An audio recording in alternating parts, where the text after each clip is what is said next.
This is the story of a woman who didn't just get even. She got everything. The grand ballroom of the Starlight Charity Gala pulsed with the kind of opulence that made even the wealthiest guests straighten their posture.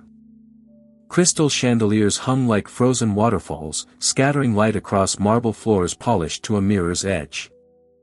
The air was thick with the scent of imported orchids, vintage champagne, and the unspoken competition of New York's elite.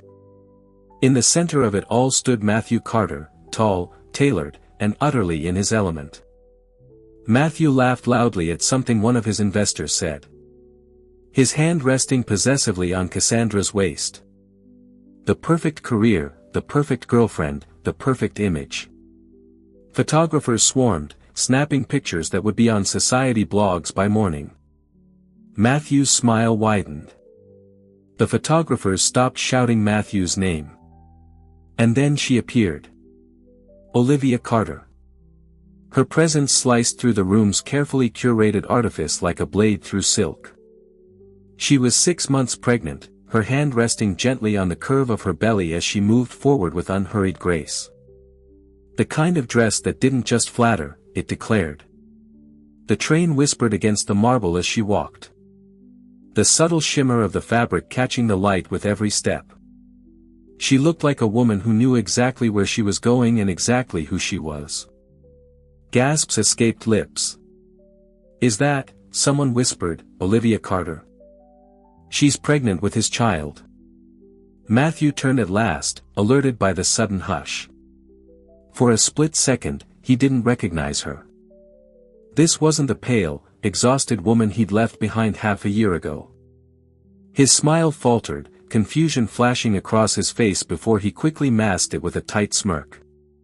Cassandra, sensing the shift in attention, stiffened. "Who's that?" she asked under her breath. "My ex-wife," Matthew muttered, his jaw tightening. "She's changed. Olivia, over here." The flash went off, then another, and suddenly the dam broke. Each step a challenge. And then the whispers took on a sharper edge. "That's her," a woman in a diamond choker murmured to her companion. "The billionaire's jet," the man replied, his tone both amused and impressed. "Olivia Carter, pregnant, laughing with Ethan Blackwell." Ethan Blackwell. The name alone was enough to make Matthew's stomach twist. Cassandra's eyes narrowed. Matthew didn't answer. "Mrs. Carter," he caught himself, glancing at her hand where a wedding ring no longer sat. "Miss Carter, what an honor to have you join us. You thought you buried me. You thought wrong." And for the first time all night, Matthew felt a crack in the perfect image he had built for himself. Because the truth was undeniable. She'd taken it back. 6 months before that electric night at the Starlight Gala, Olivia Carter's world looked very different. At 32, she was the kind of woman people described as steady. He studied finance. She studied interior design. They met at a campus fundraiser. He was pouring champagne for donors. He struck up a conversation about how she'd chosen the blooms, and she teased him for misidentifying a peony as a rose. He laughed, she smiled, and by the end of the night, he'd asked her out. Back then, Matthew had been charming in a way that felt genuine. They married 4 years later in a ceremony that mixed her small-town warmth with his Manhattan sophistication. Wildflowers and crystal vases, a jazz quartet playing beneath strings of Edison bulbs. In the meantime, she built their home into a place that felt like a sanctuary. Soft colors, warm lighting, and the smell of something baking in the oven when he came through the door. She kept track of birthdays for his clients, made sure their holiday cards went out on time, hosted dinner parties where she floated through the room, refilling glasses, and making everyone feel welcome. She'd found out on a rainy Tuesday afternoon, the kind where the city felt wrapped in a silver mist. He smiled, kissed her forehead, and said, "We'll make it work, Liv." There were more late nights at the office, more urgent business trips. When he was home, his eyes were often glued to his phone. After all, his company had just landed a big contract. One evening about 3 months in, Olivia came into the living room to find Matthew staring at her from across the room. Not with the adoration she used to see, but with something else, something she couldn't quite place. She laughed softly, thinking he meant her growing belly. "I'm carrying your child. You've lost your glow, Liv. You used to light up a room." She began to notice the way he lingered on social media photos of women they knew. Perfectly styled, perfectly toned, perfectly everything she wasn't at the moment. She cooked his favorite meals, even when the smell of them made her nauseous. She asked about his day, even when he barely looked up from his phone to answer. She bought new dresses, dabbed on perfume before he came home, hoping to recapture whatever magic he thought she'd lost. But the distance only grew. It wasn't until later, far too late, that she realized Matthew had been laying the groundwork for his escape. He began traveling with colleagues she'd never heard of before. The final blow came one chilly afternoon in November. The envelope was addressed to Mr. Matthew Carter and guest. When she asked him about it, he shrugged. "It's probably just a printing error. Don't read into it." But Olivia knew better. Confident, creative, full of dreams. She realized she'd been living small, folding herself into the shape he wanted, until she barely recognized her own reflection. She wasn't going to keep shrinking. She didn't know how yet. But there would come a day when Matthew Carter would see her again.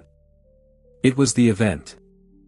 Invitations were whispered about months in advance, printed on heavy cream cardstock and delivered by hand to ensure their arrival carried weight. You were either someone who could make things happen or someone desperate to be near those who could. The ballroom, already one of the most opulent in New York, was transformed into something out of a dream or a movie set designed to make you feel underdressed no matter what you wore. Floor-to-ceiling windows framed the glittering skyline, while crystal chandeliers dripped light onto round tables dressed in ivory linen and crowned with towering arrangements of white orchids and blush roses. At the far end, a raised stage awaited the evening speakers. To the right, a silent auction displayed items so rare they looked more at home in a museum, a signed first edition of The Great Gatsby, a pair of courtside Knicks tickets, a weekend at a private island resort. To the left, the open bar sparkled with bottles of vintage champagne and jewel-toned liquors manned by bartenders in crisp white jackets. He told everyone who would listen that this gala would be the night he solidified his position among the city's power players. Tonight, he planned to announce it publicly, sealing his reputation as a rising star in finance. Matthew made sure to walk slowly, giving photographers enough time to capture their entrance from every angle. This was about being seen, and she was very, very good at it. The other guests noticed her immediately. Whispers trailed in their wake, a mix of curiosity and judgment. When did he? Her question trailed off into a knowing glance. In these circles, gossip was currency, and Matthew had just made a very public deposit. Waiters glided between the tables with trays of canapés, miniature lobster rolls, truffle arancini, smoked salmon roses perched on cucumber rounds. Champagne flutes caught the light like prisms. That was why Matthew's decision to bring Cassandra was bold, or reckless. He had gone to great lengths to ensure Olivia's name was absent from the guest list. He wanted the night and the narrative to belong entirely to him. Her family's connection to Hartwell Global was not something she flaunted, but the influence it granted her ran deep. The Hartwell name opened doors Matthew didn't even know existed. When Olivia called the chairwoman 2 weeks earlier, she didn't ask for permission to attend. She simply informed her she would be there and that she'd be making a modest contribution. The kind of modest contribution that paid for the orchids now cascading down the center of every table. Still, on the evening of the gala, Matthew believed he had the upper hand. He moved through the ballroom with Cassandra as though they were royalty, greeting other guests with the confidence of a man whose star was on the rise. He didn't notice the subtle shift in the air when certain guests glanced toward the entrance. Until it wasn't. Because in less than 15 minutes, the woman he thought he'd erased from the picture would walk through those grand double doors, and the perfect stage he'd set for himself would become the backdrop for his undoing. The setting was ready. Matthew Carter had mastered the art of looking like the good guy. He knew exactly when to shake a hand, when to laugh, and when to lower his voice as if confiding in someone who mattered. He'd built his career not just on numbers and deals, but on image. Jaw set just so. Tie perfectly knotted, eyes holding a glimmer that suggested he knew something you didn't. Every donation he made was a calculated move, every appearance a step in the chess game of his social climb. What he despised most, though he would never say it aloud, was being invisible. It was part of what had drawn him to Cassandra Hale. Where Olivia's beauty was understated, Cassandra's was engineered for attention. She announced herself with the staccato click of stiletto heels and a laugh that could slice through the noise of any crowd. Matthew liked that. Of course, Cassandra didn't come without her own ambitions. But beneath the surface, their relationship was built on mutual exploitation. Matthew provided her with status, and she provided him with a living, breathing billboard that screamed, "I'm winning." That was why he'd gone to such lengths to erase Olivia from this gala. He suggested without outright saying that Olivia couldn't handle the pressures of his career, that she'd wanted a smaller life while he was destined for something bigger. In truth, what Matthew couldn't handle was Olivia's quiet strength. At first, he'd found that challenging in an attractive way. But over time, as his ego grew, he began to see her independence as a threat. So, he did what men like Matthew often do. This is how business works. Each remark was delivered with a smile. Just enough charm to make it sound like advice rather than criticism. By the time they separated, Matthew had convinced himself he was the hero of the story.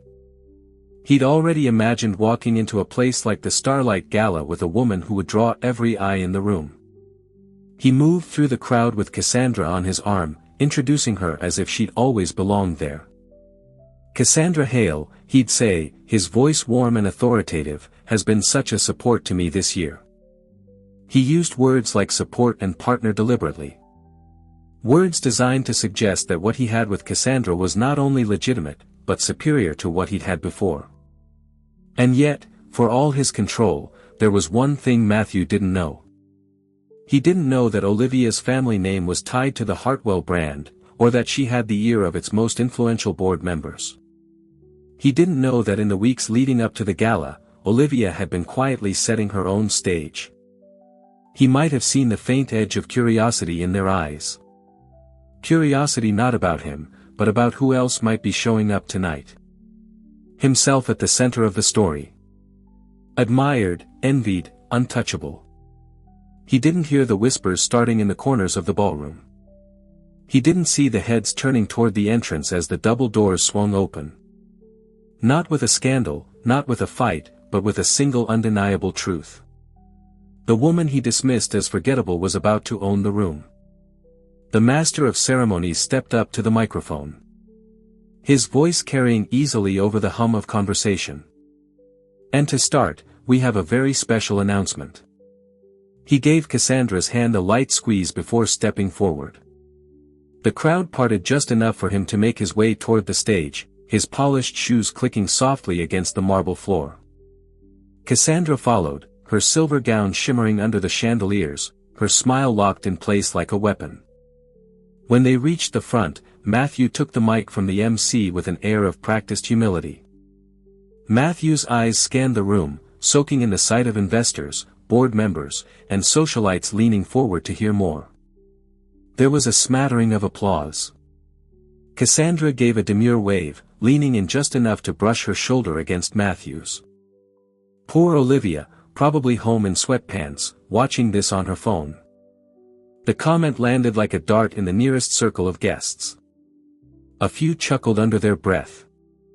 Others exchanged quick, sharp looks, the kind that said, "Did she really just say that?" "Some people just can't handle this world," he replied.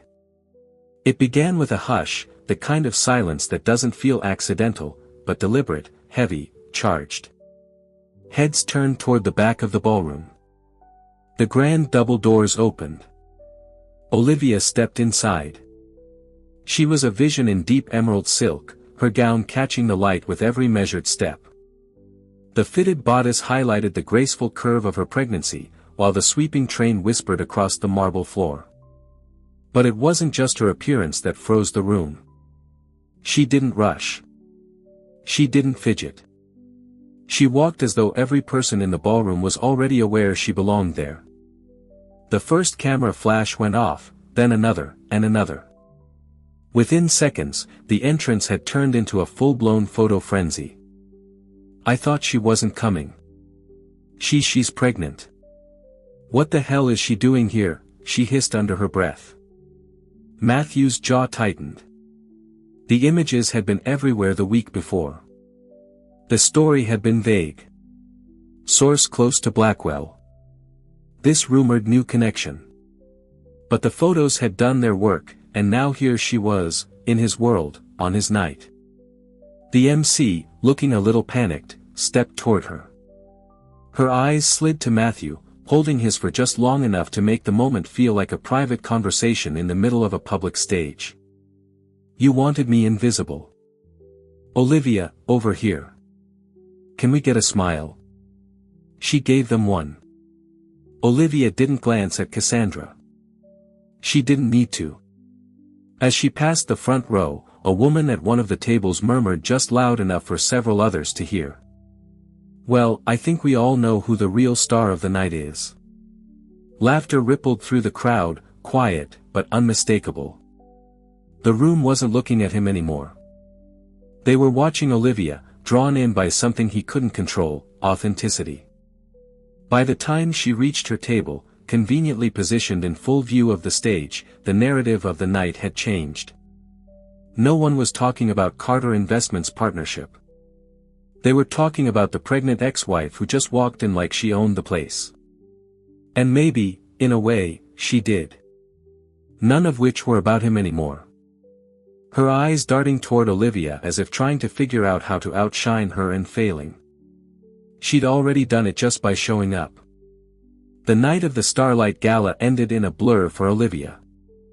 Outside, the city was buzzing, cabs honking, neon signs flickering, the smell of rain lingering in the air, but none of it touched her. Comments on her sudden reappearance, articles already spinning their own versions of the night. Pregnant Olivia Carter steals the spotlight from ex-husband at gala. Ethan Blackwell's mystery companion makes surprise appearance. The dress still clung to her body, heavy with the scent of perfume and the faint tang of champagne from the gala's air. It was quiet, too quiet. Without the hum of conversation, without the bright lights, the doubts came rushing in. Had she really accomplished anything? Yes, she'd taken some of the power back. Cassandra was probably already posting filtered photos of the two of them, framing the night as their triumph. And tomorrow the gossip cycle would move on, leaving Olivia alone again. She sank onto the couch, resting her hand on her belly. Not really. What kind of world was she bringing this child into? One where appearances mattered more than loyalty. The tears came before she could stop them. They weren't the dramatic, shoulder-shaking sobs of a movie scene. They were quieter, heavier, the kind that burned on the way down, the kind that left her feeling drained rather than cleansed. She pressed her face into her hands, letting the mascara smear, not caring that the expensive gown she wore would wrinkle. At some point, she stood and wandered into the bedroom. Shoes lined up like soldiers, handbags that had once been tokens of Matthew's love, gifts that now felt like props in a play she'd been cast in without her consent. She pulled one of the handbags down from the shelf. To my Liv, the most beautiful woman in the room, always. She just hadn't wanted to see it. She dropped the note into the trash. The one she'd lived with Matthew and the one she didn't know how to start. A headline in a financial news feed, buried beneath the celebrity gossip. And suddenly, she did want them, because Matthew's big announcement at the gala, the partnership he'd been crowing about, had been with a Hartwell subsidiary. She closed her eyes and took a deep breath. Maybe this wasn't the end of her story after all. Still, the road from that spark to action felt impossibly long. She stood and walked to the window below. The city churned on, indifferent to her struggles. But she'd grown up believing that you didn't have to be the loudest voice in the room to make an impact. She would wait. And when she was ready, she wouldn't just show up at another gala. She would take the very thing Matthew valued most, his power, and make it her own. 2 days after the gala, Olivia sat at her kitchen table, the morning light spilling across a clutter of unopened mail, half-drunk tea, and a bowl of fruit she hadn't touched. Every time she opened her phone, there was another headline. Pregnant Olivia Carter radiates at Starlight Gala. Ethan Blackwell's jet photos resurface amid gala drama. That restlessness sharpened when her phone buzzed with an email from a name she hadn't seen in years. Richard Donnelly, her late mother's attorney. The subject line was simple. Miss Carter, I thought you should be aware of developments at Hartwell Global. The board is undergoing a significant restructuring following the retirement of 2 senior members. She read it twice, her pulse quickening, 27%. Olivia had followed suit. Olivia closed her eyes and leaned back in her chair, a slow smile tugging at her lips for the first time in days. This wasn't just about reclaiming her dignity anymore. This was about control. I want to know everything, she said without preamble. The Hartwell logo, a stylized H in gold, gleamed on the cover. Inside were pages of organizational charts, shareholder lists, and meeting minutes. The more she read, the clearer it became. For years, Matthew had told her she didn't understand his world, that she should leave the business side to him. Now she could dismantle that business side with a single signature. She laughed quietly at first, then louder until the sound surprised even her. More tabloid fodder? Not this time, she replied. Both, she admitted. Come by the office.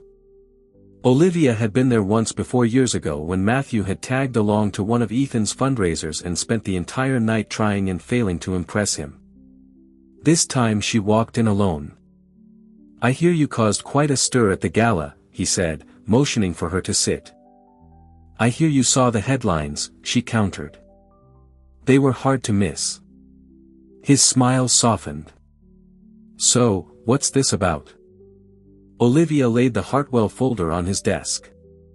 Matthew's partnership with one of your competitors runs through a Hartwell subsidiary. Without my vote, it doesn't happen. He tried to erase me. I'm going to make sure he wishes he had never underestimated me. They spent the next 2 hours discussing strategy. Olivia knew Matthew, his ego, his blind spots, the way he handled setbacks. By the time she left, she had a plan. Step 1, block the deal.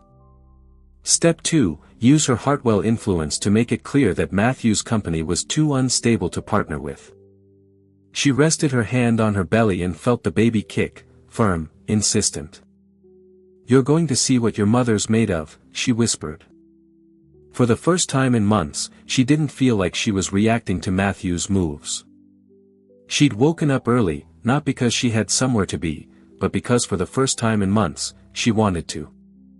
The weight of passivity had lifted, replaced by something sharper, more electric. She wasn't the woman quietly enduring advice disguised as criticism. Her first stop was the penthouse salon of Isabel Fontaine, Manhattan's most sought-after stylist, a woman who charged more for a haircut than some people paid in rent. Isabel had known Olivia for years, back when she was still Mrs. Carter, and preferred understated elegance. When Olivia walked in, Isabel arched a perfectly shaped brow. This is about me. Isabel finished with subtle makeup, a touch of bronze on her cheekbones, and a nude lip that whispered sophistication instead of screaming for attention. Olivia's old clothes, pastel cardigans, flowing dresses, the kind of pieces Matthew had once described as sweet, no longer felt right. In their place, she brought in tailored power suits, silk blouses that felt like armor, pencil skirts that moved with precision rather than passivity. Emerald, midnight blue, deep burgundy. Her shoes were sharp, her bag structured, every detail intentional. Not because she was loud or flashy, but because she radiated the kind of confidence people instinctively noticed. Behind the scenes, Olivia had begun attending Hartwell board meetings, first quietly, then with purpose. She asked questions no one else asked. She connected dots that made seasoned executives pause. Ethan had introduced her to a network of women in business, CEOs, venture capitalists, philanthropists, who operated on a level Matthew could only dream of. They invited her to lunches in private dining rooms, to strategy retreats in the Hamptons, to charity committees where real influence was traded like currency. Olivia Carter attends Hartwell Women's Leadership Summit. She didn't need to. Her pregnancy, which he'd once treated as a weakness, had become part of her strength. She didn't hide it. Maternity dresses in silk and cashmere, perfectly tailored jackets left open to frame her growing belly. She positioned herself so that by the time the Hartwell vote on Matthew's deal came up, there would be no question about where her loyalty lay, and it wouldn't be with him. Still, there were nights when the weight of it all pressed in. But she wasn't that girl anymore. She was a woman who had built a new life while the old one still tried to pretend she didn't exist. And soon she'd be the woman who ended Matthew Carter's career.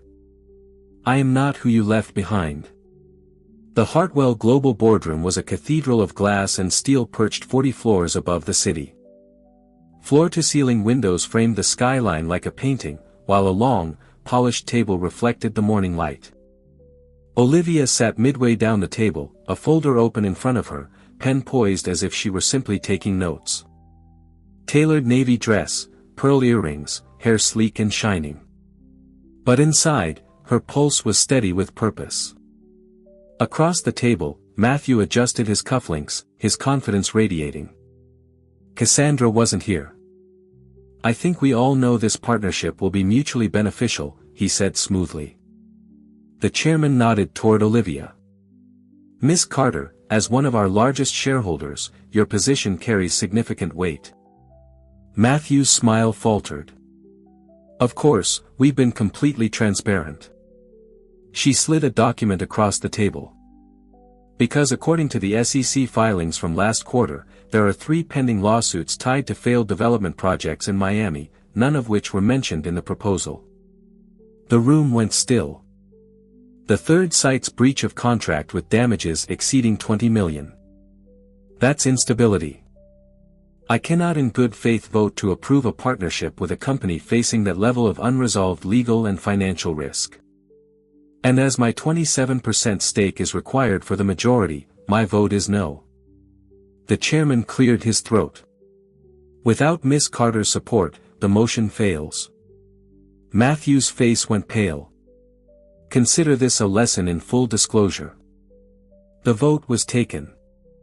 But Olivia wasn't done. If you'll excuse me, I have another engagement. Flashes popped as she posed briefly, her hand resting lightly on her belly. When she took her seat at the head table, it was clear to everyone watching, she wasn't just attending, she was hosting. Applause rippled through the ballroom. He hadn't been invited, but someone must have tipped him off that Olivia would be here. She didn't flinch. The cameras caught it instantly. Matthew lingered near the back, clearly debating whether to approach. She rose, microphone in hand. Your generosity will help us expand arts programs in public schools across the city. Her eyes flicked to Matthew for the briefest moment on the word integrity. The applause was warm, genuine, and as she stepped down from the stage, the photographers closed in. Matthew was stuck on the sidelines, invisible in a room where he once would have commanded attention. One of the society reporters caught up to her near the exit. Olivia, any comment on Carter Investments' failed partnership with Hartwell? She smiled faintly. Just this. Sometimes the best deals are the ones you don't make. By the time she left the plaza, the narrative was already spinning. Matthew had wanted to erase her. Instead, she'd made sure his name now appeared in the same sentence as failed deal and blocked vote. Just facts, timing, and the kind of composure he could never manufacture. The revenge wasn't loud, but it was permanent. The night after the plaza luncheon, Olivia stood in her apartment barefoot, holding a cup of chamomile tea. The city stretched out below her, thousands of lights winking against the dark. It had been months since the day he told her she'd lost her glow. Months since she'd felt the sting of being dismissed, discarded, and underestimated. She'd walked into that gala unsure if she was still visible in a world that thrived on image and spectacle. Now she knew visibility didn't matter nearly as much as presence, and hers could no longer be ignored. Her phone buzzed on the counter. She smiled, setting the phone aside. She wasn't just the woman who'd been wronged. She was a businesswoman, a mother-to-be, a strategist who could sit across from some of the most powerful people in the city and hold her ground without flinching. She thought about the girl she had been when she first met Matthew. Fresh out of college, eager to please, convinced that love meant adapting herself to fit someone else's vision. That girl had been willing to shrink so someone else could shine. Never again. She whispered into the quiet. The months ahead would bring challenges. When you stand in your truth, other people's narratives lose their power. In the following weeks, she poured herself into projects that mattered to her, expanding arts programs, mentoring young women in business, even setting up a fund to help single mothers start their own companies. She started receiving letters from women she'd never met. Some had seen her at the gala. They wrote about divorces, betrayals, and the crushing feeling of starting over. But they also wrote about hope, about how seeing Olivia's quiet, unshakable rise had made them believe they could rise, too. It was from a young woman in Ohio. I watched them tear you down, and I watched you walk back in like you owned the room. Thank you. That was it. That was the real victory. It wasn't the applause at the luncheon or the headlines that called her a society phoenix. 5 years later, the name Olivia Carter was synonymous with integrity and influence. Her daughter, Lily, was a fiery, bright-eyed 4-year-old with her mother's determined gaze and a laugh that could fill any room with light. Every eye was on her, not because of scandal or gossip, but because of the power she now wielded with grace and purpose. They will tell you your glow has faded. But your light is not theirs to extinguish. It is yours to own, to nurture, and to reignite, brighter than ever before. Matthew. His company had folded 2 years ago, a quiet casualty of bad press and broken trust. Their eyes met for a fleeting second across the crowded room. There was no anger in her gaze, no triumph. He was a closed chapter in a book she was still joyfully writing. He turned and slipped out before the applause died down, disappearing into the anonymity he had always feared. Olivia smiled, kissing her forehead. Even better, my love, she said softly. The city glittered below, no longer an indifferent giant, but a kingdom of possibilities. She had built a new one, stronger and more beautiful than she had ever imagined. And her reign was just beginning. Are you still here with me right now? No matter who tried to write your ending for you, the pen is, and always was, in your hand. You have the power to rise. If Olivia's story touched your heart, please take a moment to like this video, share your thoughts in the comments below, and subscribe to the channel. Your next chapter is waiting.